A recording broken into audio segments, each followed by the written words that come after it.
bagaimana pandangan dari Kak Ana sendiri tentang video permainan atau mungkin games terhadap anak-anak yang punya masalah fokus dan juga punya masalah ADHD. Isu ADHD ini anaknya pengen fokus tapi nggak bisa.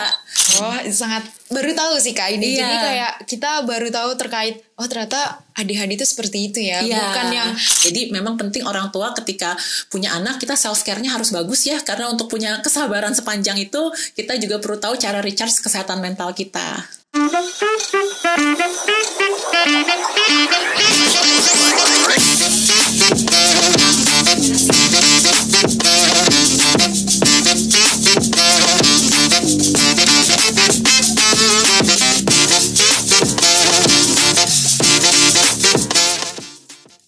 Welcome to Algorithmics Podcast.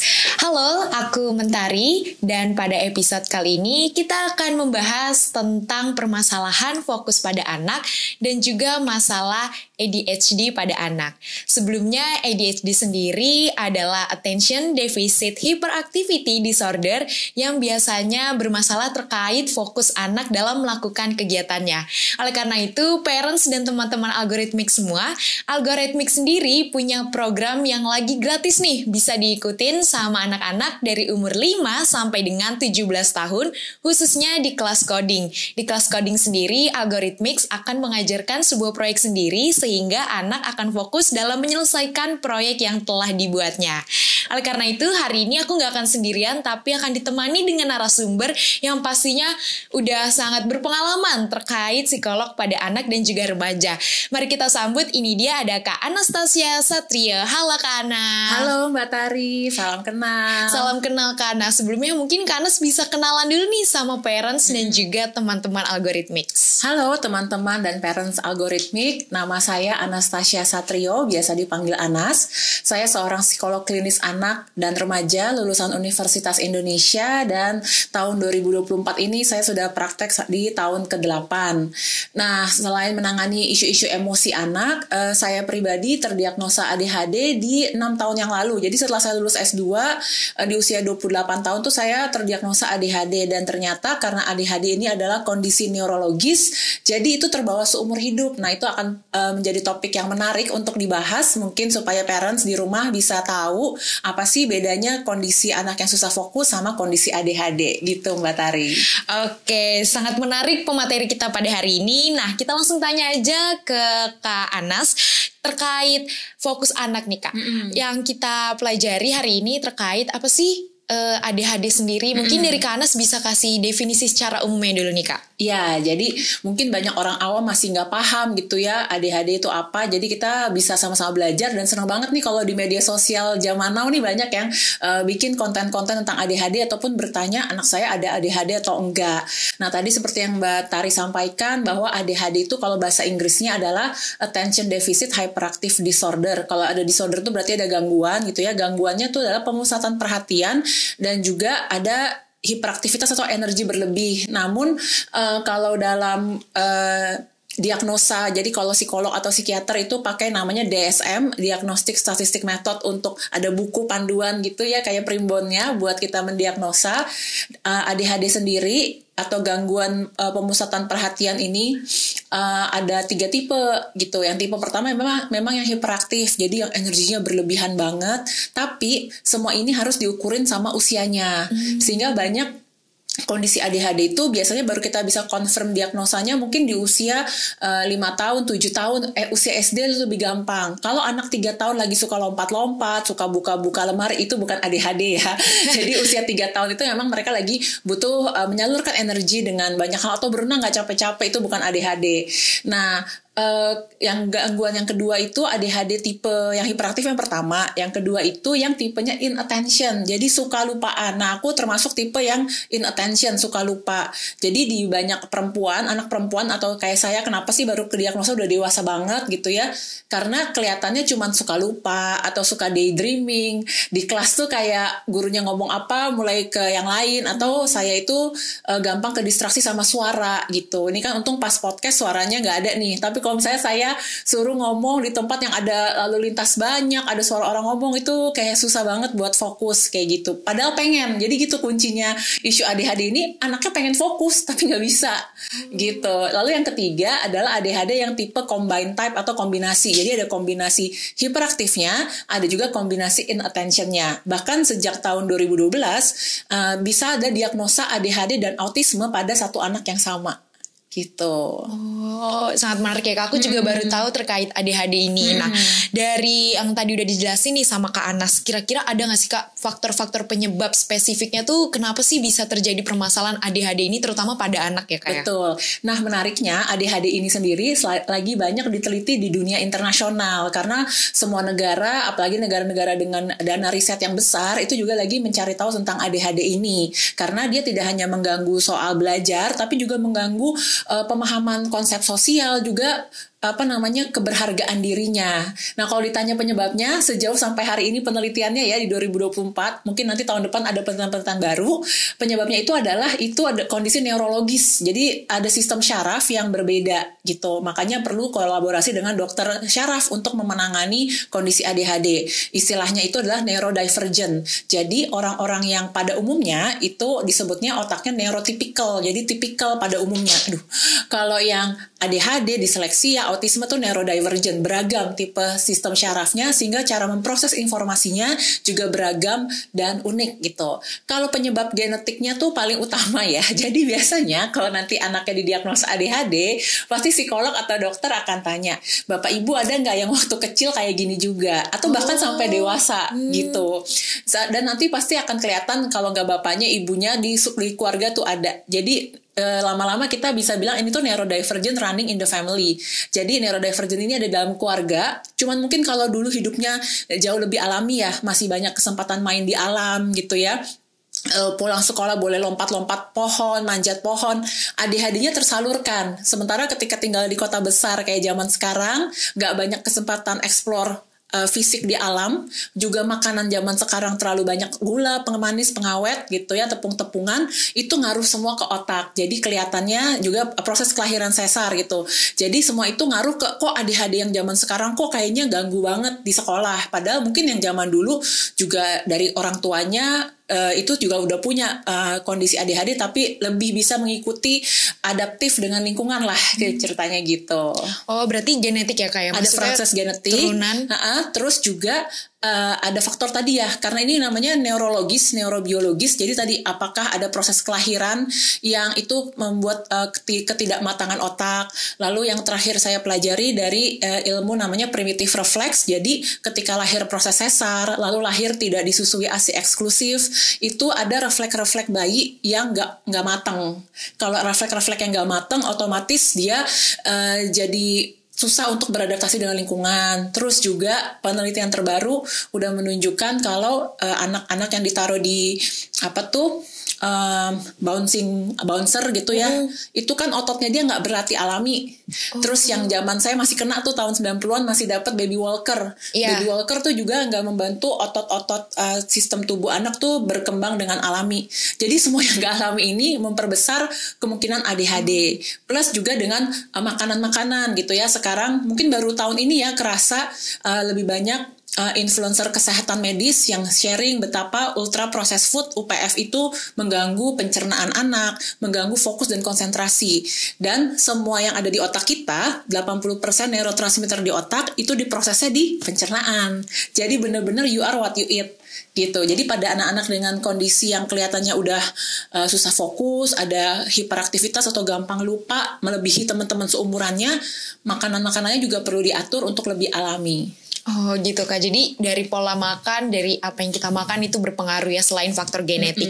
Nah dari kakak sendiri yang punya masalah dari ADHD sendiri, kira-kira apa sih Kak yang terjadi sebenarnya dalam otak anak-anak nih yang menderita ADHD? Jadi anak-anak dengan kondisi ADHD, kita bilangnya kondisi ya gitu, karena kita pengen bisa tapi nggak bisa kayak orang lain gitu. Yang terjadi di otak itu adalah kalau mungkin orang lain tuh kayak ada filternya, misalnya gini, kalau misalnya kita ada di ruangan kayak food court atau di ruangan yang berisik atau kayak lagi nunggu di rumah sakit itu banyak suara tuh, atau di pasar, mungkin kalau teman-teman yang neurotipikal atau orang tua guru yang neurotipikal nyadar nggak di kepala tuh ada suara gini, iya sih dengar suara bajai tapi nggak penting, nggak usah didengerin, kan kita lagi fokus ngedengerin ini instruksi dari depan. Atau misalnya kita nunggu di rumah sakit, kan lagi nunggu antrian nih, kita harus fokus nih dipanggilnya kapan, tapi nggak tahu kapan itu kan. Nanti yang ini anaknya lagi nangis lah, yang ini ada suara yang lain. Atau di bandara itu juga chaos banget, di bandara banyak suara. Nah pada orang-orang neurotipikal itu kayak ada filter di kepala untuk bilang kita fokus sama suara informasi yang mau kita dengar atau apapun yang jadi fokus saat itu. Pada orang-orang dengan ADHD filter itu nggak ada, jadi suaranya tuh terlalu banyak. Akhirnya dia kayak mungkin bisa kelihatannya kayak bengong dulu, freeze, kayak lama buat jawab gitu. Yang saya sendiri pernah alamin waktu itu, saya masih di masa-masa awal, saya lupa deh masa-masa awal dapat diagnosa ADHD atau baru 2 tahun pertama. Intinya saya juga belum begitu paham. Jadi kedepannya tuh memang penting diagnosa ADHD supaya kita nemuin strategi yang pas buat si orang ini. Jadi waktu 2016 itu, ya berarti saya belum didiagnosa. 2016 itu saya sendirian ke stasiun Jogja. Di stasiun Jogja saya mau pulang nih abis beracara di sana. Berarti kan udah capek nih badannya secara fisik. Nah di stasiun Jogja, buat bapak ibu parents dan teman-teman yang pernah ke stasiun Jogja, itu kalau lagi musim liburan, pertama orangnya rame, banyak visualnya tuh bajunya beragam warna nih, dan itu aja buat orang dengan ADHD udah overwhelmed kalau banyak visual warna macem-macem. Yang kedua, ada banyak speaker suara untuk memberitahu jalur kereta ke Surabaya Argo ini, jalur 6 yang ini ke Jakarta, jalur 5, 4, itu suara banyak banget. Lalu yang berikutnya mereka bikin suara itu ada 3 bahasa, ada bahasa Jawa, bahasa Indonesia, bahasa Inggris. Terus nanti ada yang jualan. Itu saya sampai kayak sesak nafas gitu. Kalau orang-orang dengan ADHD yang belum terkelola, mereka jadi gampang panic attack atau cemas di tempat umum gitu, karena ini too many things gitu, suaranya terlalu banyak. Terus saya tuh kebingungan kayak jalur mana yang harus saya datang, karena tuh ada 6 jalur gitu ya. Ya intinya itu kan hidup biasa buat orang neurotipikal, tapi buat saya dengan ADHD, apalagi di masa itu saya belum terlalu tahu strategi mengelola ADHD, itu udah overwhelmed banget. Yang terjadi akhirnya saya bisa nemu peronnya, saya naik keretanya yang tepat gitu ya. Pada kondisi ADHD, baik anak-anak, remaja sampai dewasa, itu punya kondisi juga namanya time blindness. Jadi nggak punya sense waktu seperti orang pada umumnya. Kita bisa baca jam, tapi sense bedanya 30 menit atau 1 jam itu kayak apa, nggak ada sense-nya di badan. Itu yang bikin kenapa mereka jadi saya suka ketinggalan, suka telat gitu. Padahal tahu nih, oh nih harusnya penting nih datang jam segini misalnya. Nah akhirnya yang terjadi adalah waktu itu karena belum punya strategi ADHD, saya belum paham kalau bangun pagi buat orang dengan ADHD itu dopaminnya lebih rendah daripada orang pada umumnya. Jadi bangun pagi tuh kayak drowsy banget gitu ya. Ada kan mungkin ya orang-orang neurotipikal atau kadang-kadang kalau di iklan-iklan bangun pagi langsung wah cerah gitu semangat. Ya. Saya tidak seperti itu. Pagi tuh saya minimal butuh 2 jam untuk naikin fokus, mood, sampai bisa beraktivitas, sampai membalas chat, itu saya butuh 2 jam di pagi hari. Nah waktu dulu belum tahu. Jadi saya pesan tiket kereta dari Jogja jam 10 malam. Tentu nyampe Jakarta tuh jam 4 subuh. Nah udah gitu kan kereta dari dia nyampe Gambir itu kan suruh langsung berangkat, suruh langsung berdiri ngambil barang. Nah waktu itu juga strategi saya belum baik, jadi saya orang ADHD juga punya kesulitan untuk memprioritaskan. Jadi untuk memilah mana barang yang penting dibawa, mana yang enggak, itu susah buat saya. Akhirnya saya bawa 3 tas gitu ya, dengan waktu yang terbatas. Begitu keretanya nyampe Gambir di jam 4 subuh alias saya baru bangun, akhirnya laptop saya ketinggalan di kereta gitu. Jadi justru yang penting buat si orang ADHD ini malah ketinggalan. Nah kalau nggak ada diagnosa ADHD dan lingkungan nggak paham, ya akhirnya tuh dimarahin doang. Kayak kamu gimana sih gitu aja nggak bisa. Kita juga nge-blame diri sendiri. Aduh parah banget sih. Justru yang penting ketinggalan nih. Mungkin kalau baju ketinggalan mah gampang ya. Tinggal lagi ini laptop gitu. Yang isinya waktu itu saya masih ada tesis segala macam gitu. Jadi itulah kondisi kekeosan hidup yang bisa dialami orang dengan ADHD. Oke, mungkin kalau misalnya kita kan kalau permasalahan terkait psikologis ya Kak, kita tuh umumnya suka self diagnose nih Kak.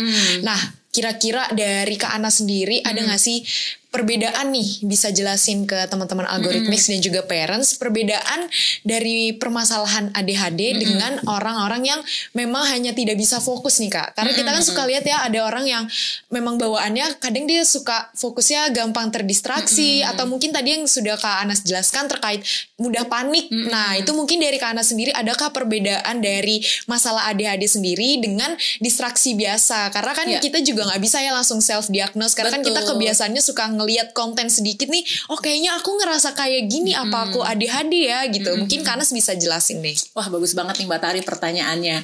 Jadi pertama saya pun tidak mendiagnosa diri sendiri walaupun saya psikolog. Jadi saya didiagnosa oleh psikiater dewasa dan psikolog dewasa.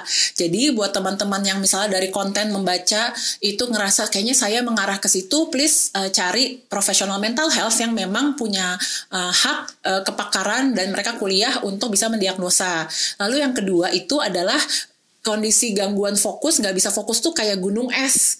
Orang-orang yang lagi trauma misalnya abis kecelakaan, orang yang abis KDRT dia nggak bisa fokus, orang yang lagi depresi nggak bisa fokus. Jadi nggak bisa fokus itu gejala yang dimiliki oleh banyak kondisi. Jadi itu cuma gunung esnya doang. Maka memang kalau teman-teman googling sebenarnya ada 13 sampai 17 gejala ADHD yang harus muncul bersamaan. Karena ADHD itu tidak hanya soal tidak bisa fokus, tapi ada 10 kemampuan di fungsi eksekutif otak, itu executive function skills. Teman-teman bisa googling, ada gambarnya. 10-10-nya itu dia terkena gitu. Jadi bayangin gak, itu hidup tuh susah banget buat mengorganisir hal-hal sehari-hari gitu. Padahal untuk bisa menjalankan tugas sekolah, bisa menjalani masa-masa remaja sampai kerja itu semua butuh kemampuan executive function yang baik di otak gitu. Oke Kak, cukup menarik ya. Agar kita nggak self-diagnose, berarti kita memang harus ke ahlinya ya Kak. Betul. Biar tahu. Kalau misalnya cuma lihat sekedar baca atau mungkin lihat konten-konten, kan sekarang kita sukanya lihat konten ya lebih menarik gitu. Itu mungkin kurang kali ya. Jadi kita lebih baik ke ahlinya aja gitu. Betul. Nah, kira-kira nih kalau misal gejalanya tuh dari Kak Ana sendiri untuk mendeteksinya tuh gejalanya kira-kira apa aja sih Kak? Apakah ada gejala yang memang spesifik dan gimana sih Kak cara nanganinnya? Iya, gejala yang paling gampang bisa terlihat adalah di usia sekolah. Karena kalau di usia sekolah, kayak usia SD, SMP, SMA, kita tuh punya bandingan teman-teman seumuran dia di kelas. Kalau cuman bandingin sama kakak adiknya di rumah kan orangnya dikit ya, cuman 1 atau 2 adiknya. Tapi di sekolah bayangin, saya sekelas 25 orang. 20 orang lain tuh seumuran anak ini dengan kematangan otak segitu tuh bisa ingat instruksi atau dikasih 2-3 instruksi bisa ikutin semuanya. Kok anak saya 1 instruksi aja salah ya? Gitu. Jadi kan langsung dapet tuh bandingannya. Jadi makanya saya juga sangat mengapresiasi dan berterima kasih kepada guru-guru di kelas yang mungkin juga waktu dulu belajar menjadi guru belum dijelasin soal kondisi ADHD, tapi dengan pengalaman kita mengajar, kita ketika ada anak yang berbeda di kelas tuh nggak langsung marah-marahin dia, nggak langsung menghukum dia, cuman mulai ada pertanyaan, rasa ingin tahu atau curiosity, atau memberikan informasi ini ke orang tua. Bu, Bapak, setelah saya 1 semester mengajar anak Bapak Ibu, kok teman-teman yang lain bisa melakukan 3 tahap instruksi, anak Bapak Ibu nggak bisa. Ini kayaknya ada perbedaan di fungsi otaknya deh, neurologisnya. Boleh nggak dibawa ke dokter atau psikolog untuk ngecek ada ADHD atau enggak? Saya rasa itu peran guru-guru sekolah untuk bisa memberikan informasi ini ke orang tua. Itu yang di usia SD. Kalau yang di usia SMP, ADHD-nya ini juga munculnya dalam kesulitan untuk berinteraksi dengan teman sebaya.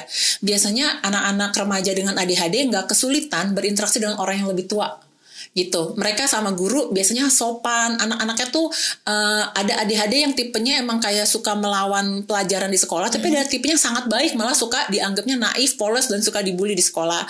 Nah, tapi yang paling mereka susah tuh memahami interaksi sosial dengan teman. Kenapa? Karena pada orang-orang dengan ADHD, tipe otak mereka itu memahami segala sesuatu dengan big picture, pola yang besar dan terstruktur. Pelajaran sekolah itu cukup enak sebenarnya buat orang dengan ADHD karena semuanya terstruktur kan. Hari ini jam 7 belajar apa, jam 10 belajar apa, konten pelajaran tuh seperti apa. Tapi interaksi sosial di jam makan siang, di jam istirahat, atau ikutin obrolan di chat, itu kan random banget ya, dan gak ada polanya.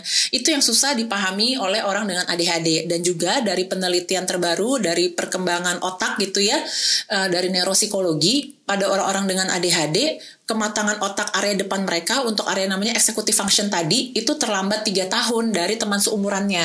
Jadi walaupun usia sama-sama 10 tahun, kalau dia punya ADHD, teman-teman yang lain tuh udah obrolan anak 10 tahun, karena fungsi eksekutifnya anak dengan ADHD terlambat berkembang, dia mungkin masih kayak anak 7 tahun. Jadi kesannya kayak kekanak-kanakan atau nggak paham, sehingga interaksi sosial kan butuh dua arah nih. Temennya mungkin ngerasa nih anak nggak nyambung diajak ngomong, si anak ADHD ngerasa apa sih ini, aku coba paham nggak jelas, atau bercandaannya nggak relevan atau nggak paham. Gitu yang terjadi. Oh, sangat baru tahu sih Kak ini. Iya. Jadi kayak kita baru tahu terkait ternyata ADHD itu seperti itu ya. Iya. Bukan yang ada kelemahan atau gimana. Mungkin justru anak-anak ADHD bisa selayaknya anak-anak lain, cuman mungkin ada penyesuaian sendiri ya, ada penyesuaian yang perlu mereka lakukan sendiri. Nah, kalau misalnya tadi Kak Anas udah jelasin nih terkait ADHD pada orang dewasa atau pengalaman dari Kak Anas sendiri, apakah gejala tersebut juga sama di anak-anak, kayak semisal di anak-anak sendiri, apakah dalam otaknya ketika yang memiliki masalah ADHD itu tidak ada instruksi terkait harus fokus di satu informasi, atau adakah hal-hal lain nih Kak kalau semisal yang terjadi pada anak terkait permasalahan ADHD?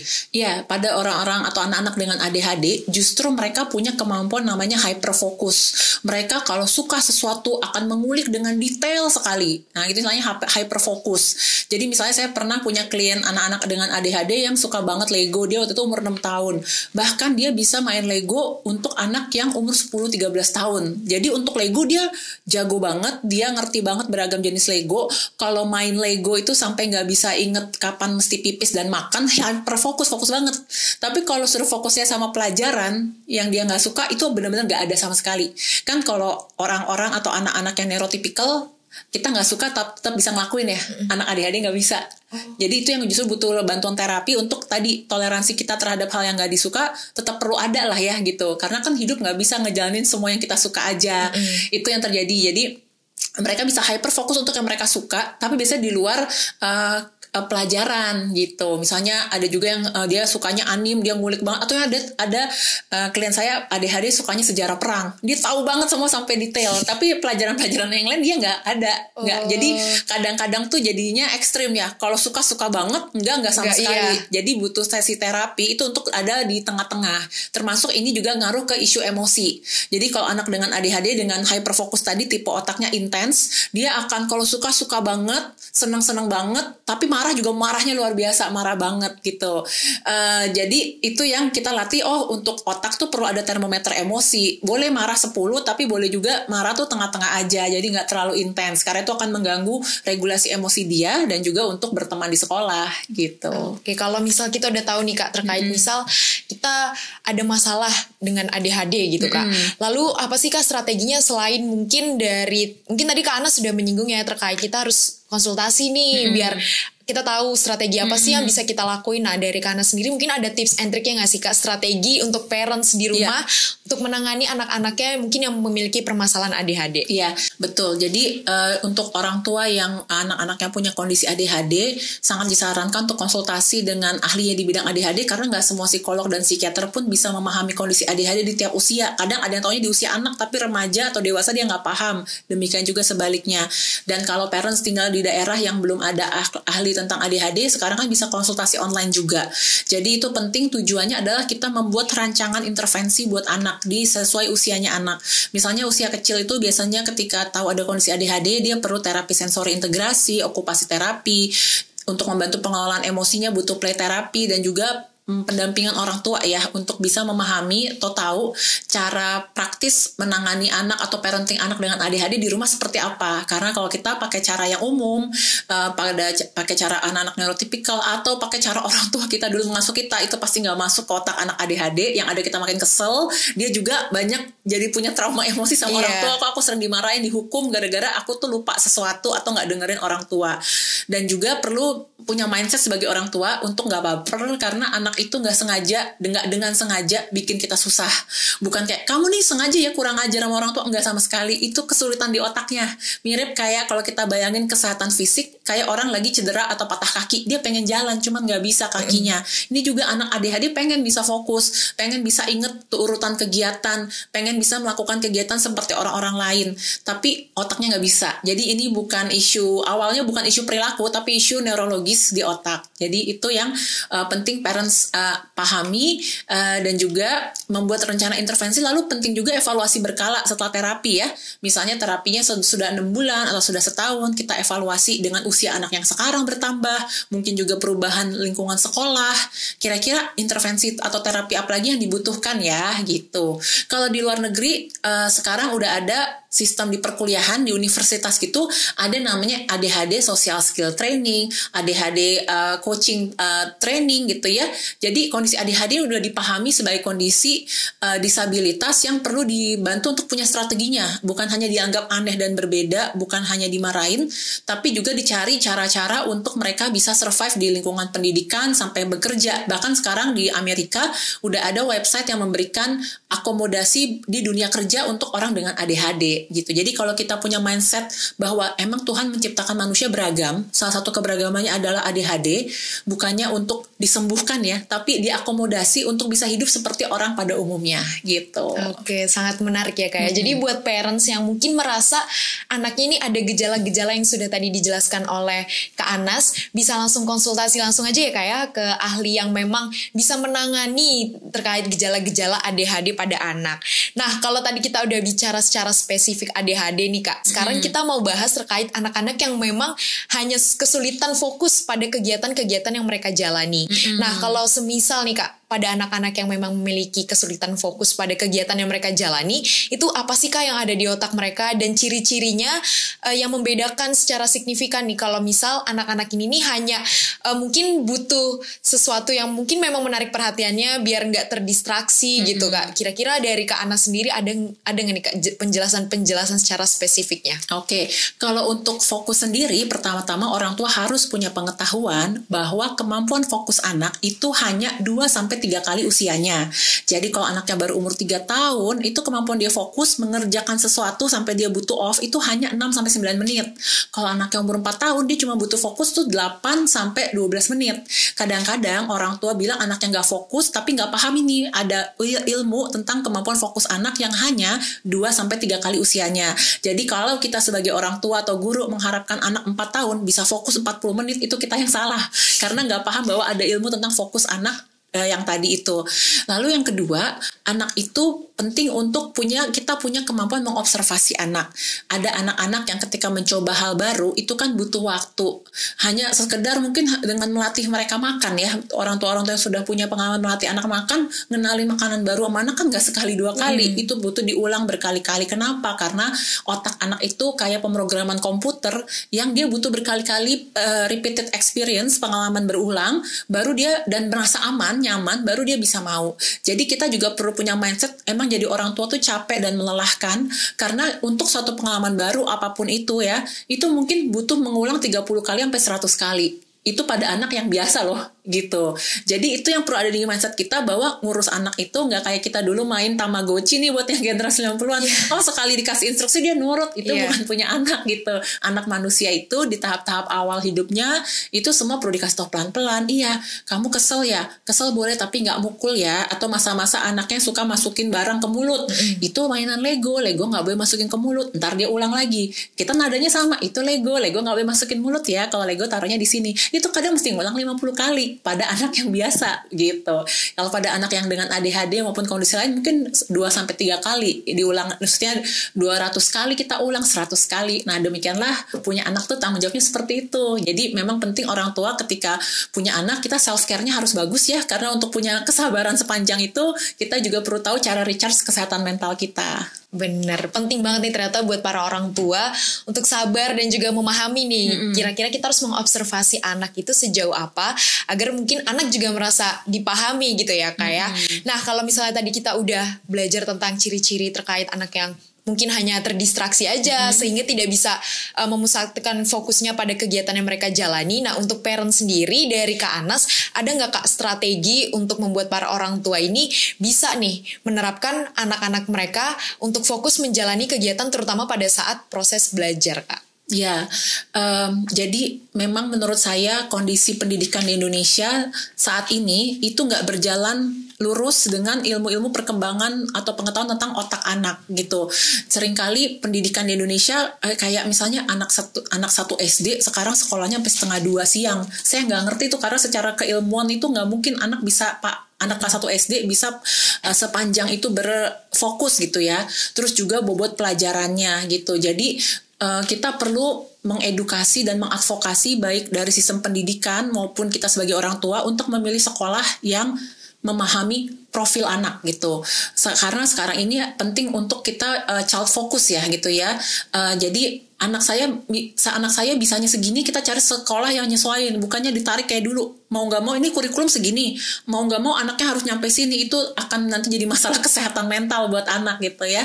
Jadi penting untuk kita tahu ekspektasi yang realistis sesuai perkembangan anak, dan itu udah ada ilmunya, tinggal di googling, dicari tahu bahwa setiap usia itu ada takarannya ya untuk kita memahami cara belajar yang tepat buat anak. Nah, pada anak-anak di bawah 7 tahun itu kita butuh play based learning gitu ya, belajar sambil bermain, dan juga tadi ya jeda-jeda istirahat itu diperlukan gitu.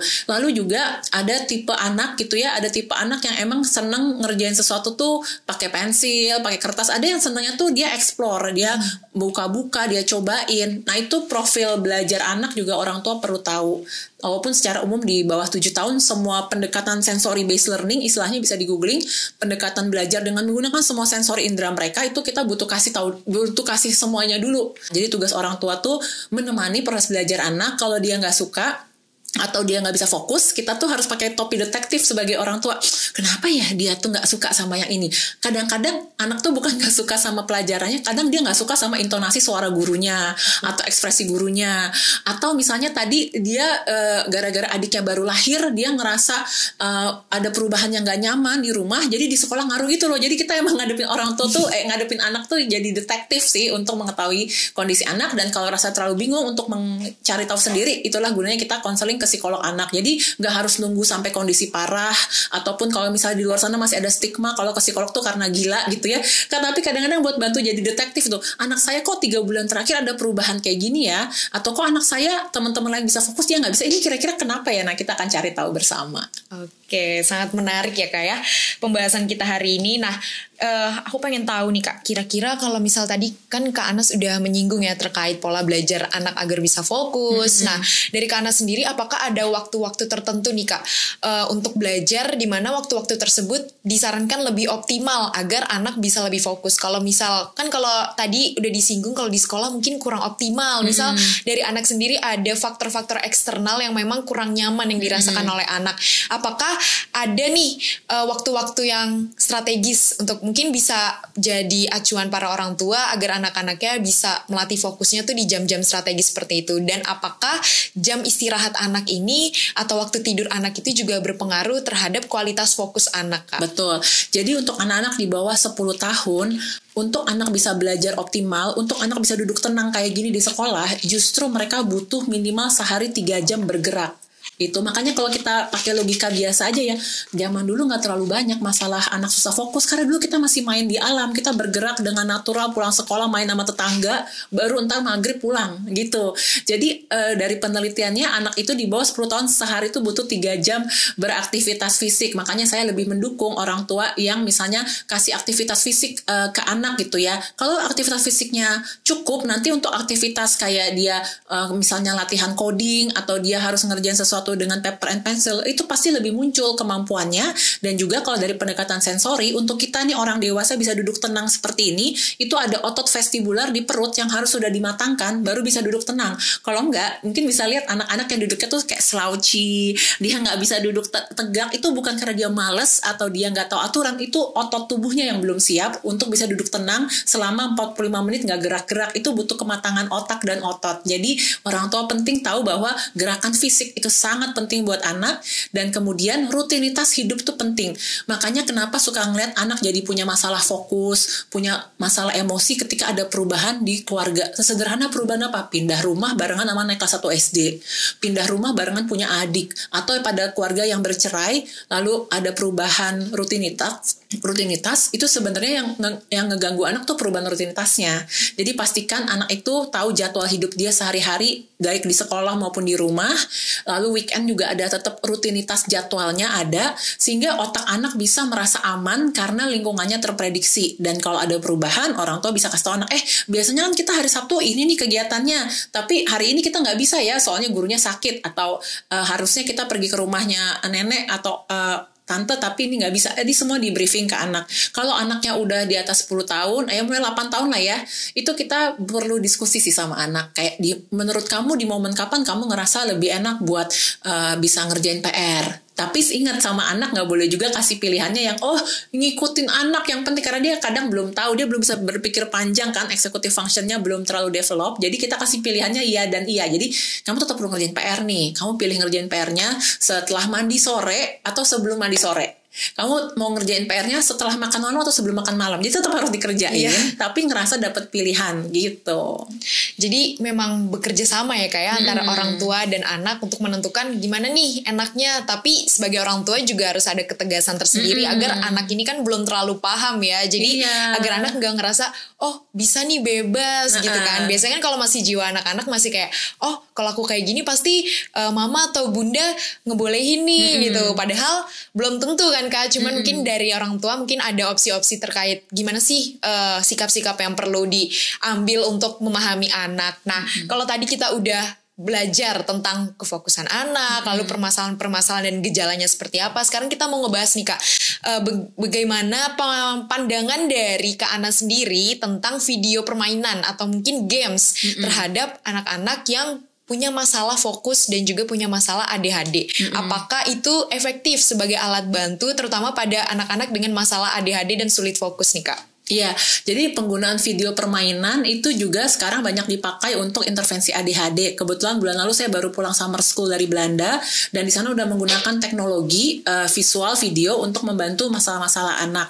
Dan salah satu terapi yang dilakukan untuk kondisi ADHD namanya neurofeedback, itu pun kita menggunakan video. Jadi itu neurofeedback itu adalah kabelnya itu ditempelin ke kepala, ke otak, terus ada visual gambar yang bergerak gitu ya pakai komputer. Jadi kalau kitanya lagi tenang, gambarnya itu misalnya gambarnya pohonnya jadi membesar dan berbuah, atau kalau gambarnya itu anaknya juga boleh pilih mau gambar pohon atau mau gambar lagi ada ulat lagi bertanding atau kelinci. Nah apapun itu, begitu otak kita tenang karena dia terhubung sama kabel, begitu otak kita tenang, relax, fokus, videonya maju, gambarnya bergerak. Begitu misalnya kita pikirannya kemana-mana nggak fokus, gambarnya berhenti. Itu kan jadi ada feedback ya, makanya neurofeedback untuk dia paham, kalau aku tenang tuh rasanya kayak gini loh gitu. Karena waktu saya dulu mulai terapi neurofeedback, ternyata saya baru tahu, saya tuh nggak paham namanya relax tapi fokus tuh kayak gimana. Saya taunya fokus tuh karena cemas gitu.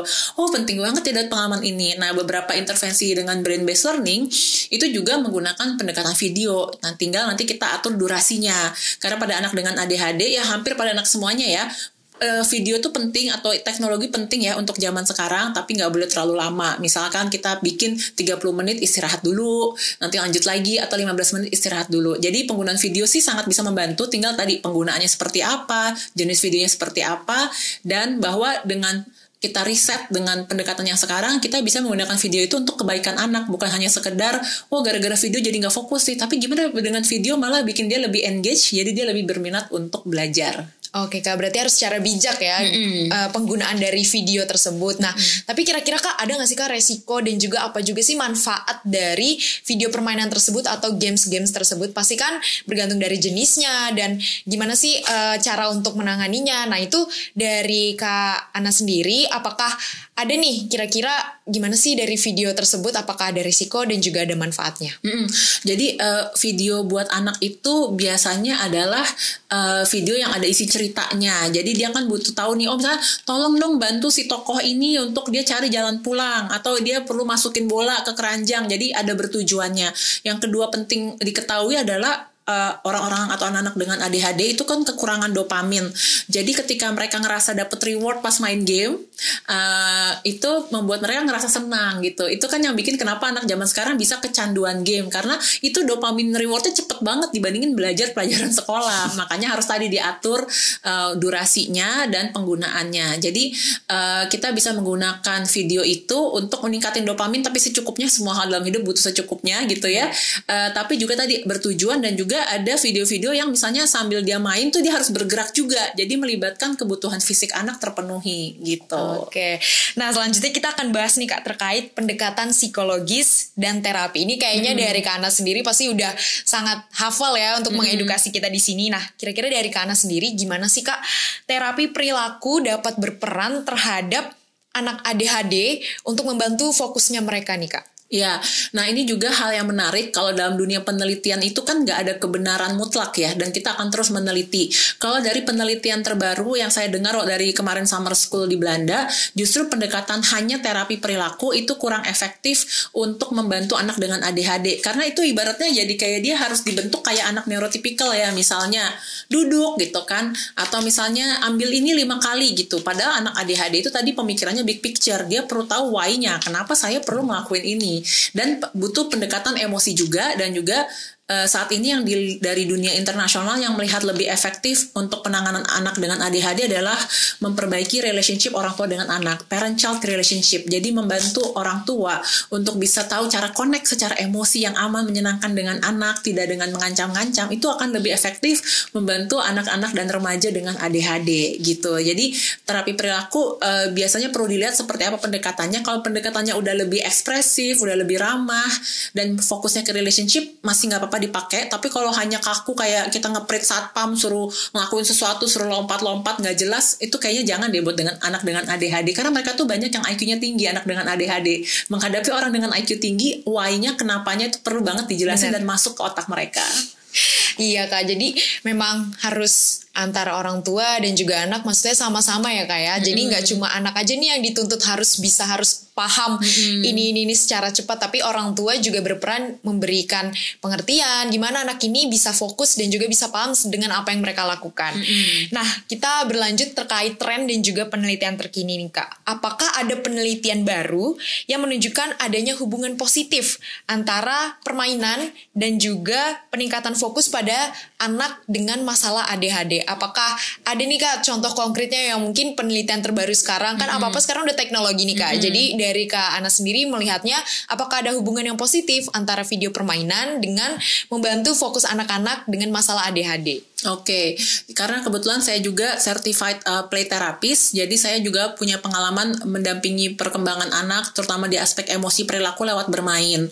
Nah, tapi tadi dari pertanyaannya ada 2 hal ya, permainan aja sama video permainan gitu.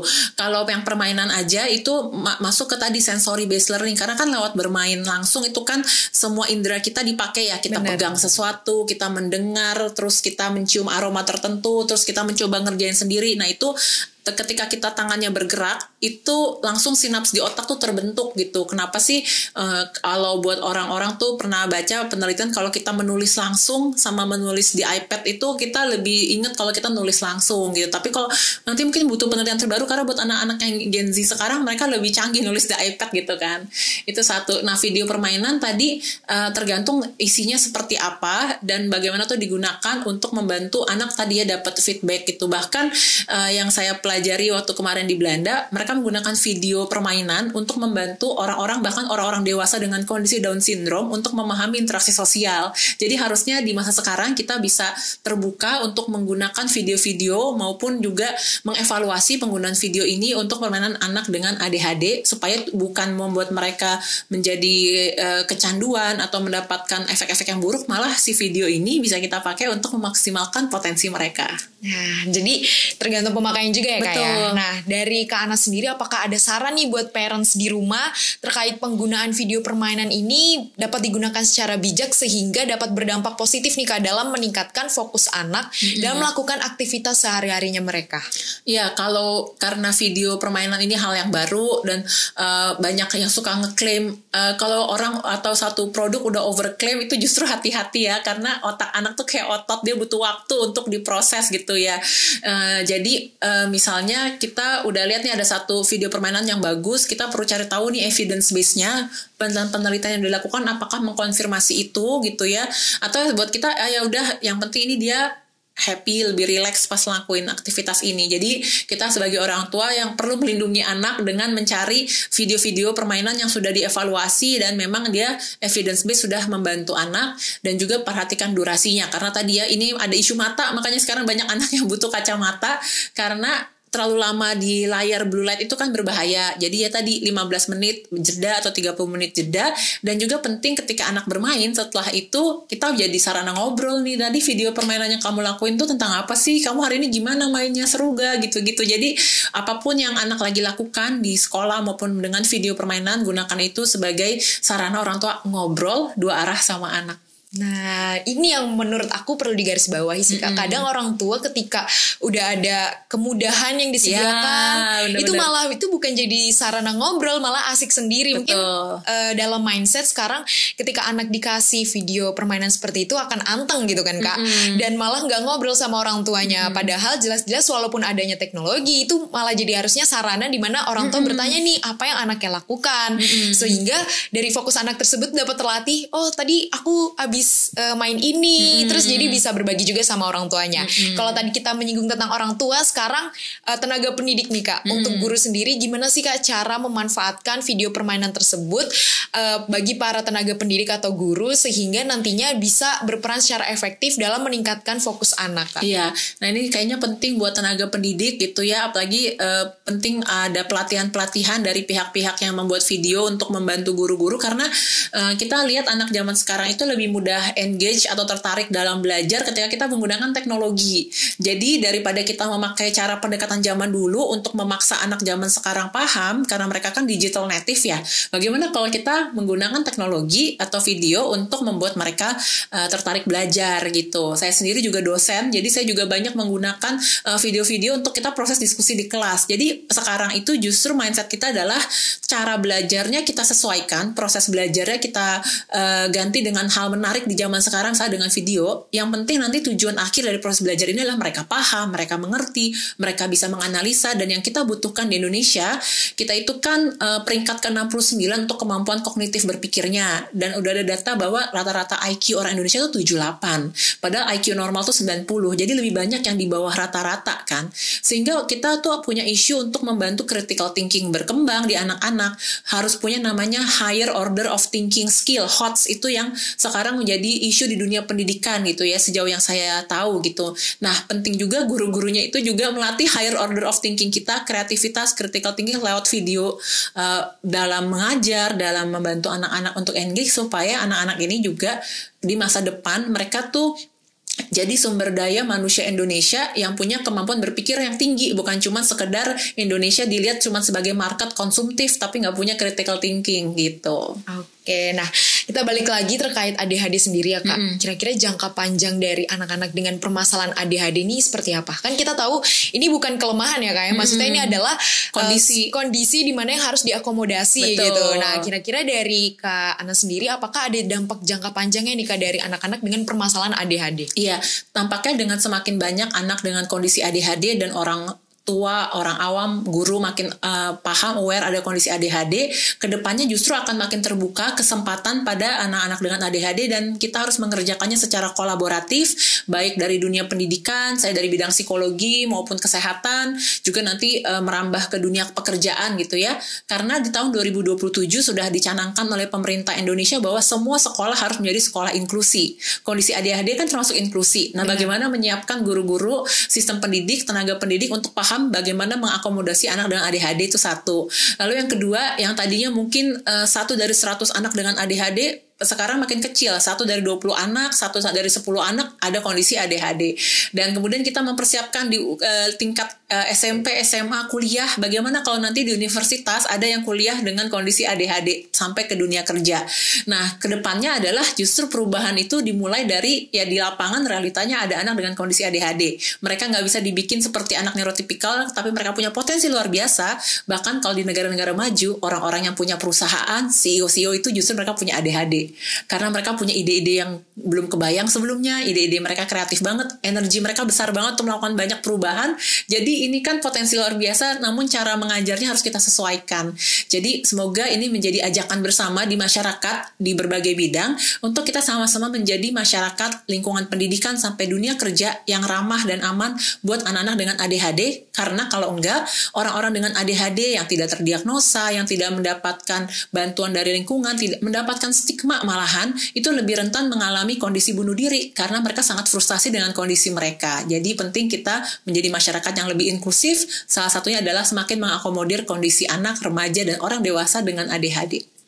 Sangat menarik, bener banget menurut Kak Ana sendiri ya. Dari Kak Ana sendiri mungkin ada pesan dan kesan nih terakhir buat para parents dan juga teman-teman Algorithmics, pesan-pesan yang bisa mendukung gimana sih kalau misalnya permasalahan ADHD ini bukan permasalahan yang harus ditakuti, malah justru permasalahan tersebut bisa kita manfaatkan, ternyata potensi-potensi besar ada di baliknya nih Kak. Betul. Dari Kak Anas sendiri bisa menyampaikan pesan-pesan dari Kak Anas. Yang pertama saya pengen apresiasi Algorithmic buat ngangkat topik ini karena belum banyak yang ngangkat topik tentang anak dengan ADHD dan juga untuk orang tua.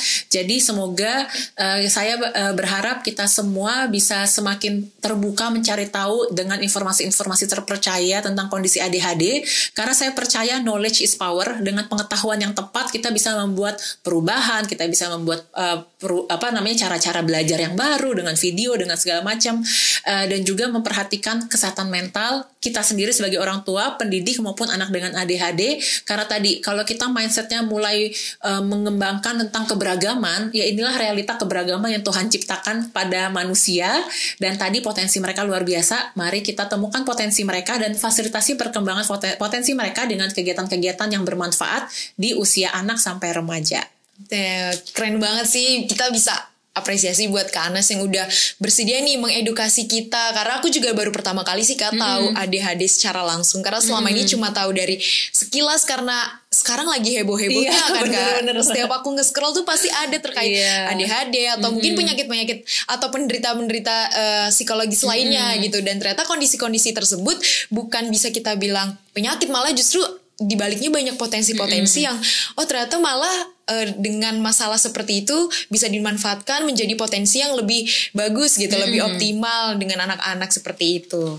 Nah, parents, hari ini kita sudah banyak mendapatkan ilmu tentang gimana sih cara melatih fokus anak dan gejala-gejala apa yang bisa parents ketahui dari anak-anak dimana ketika anak mengalami kesulitan fokus dan juga masalah ADHD. Karena ternyata permasalahan kesulitan fokus dan juga masalah ADHD bukan permasalahan yang perlu dihindari atau ditakuti, karena permasalahan tersebut bisa kita cari solusinya dengan saling bersinergi antara anak, orang tua, tenaga pendidik, dan lingkungan.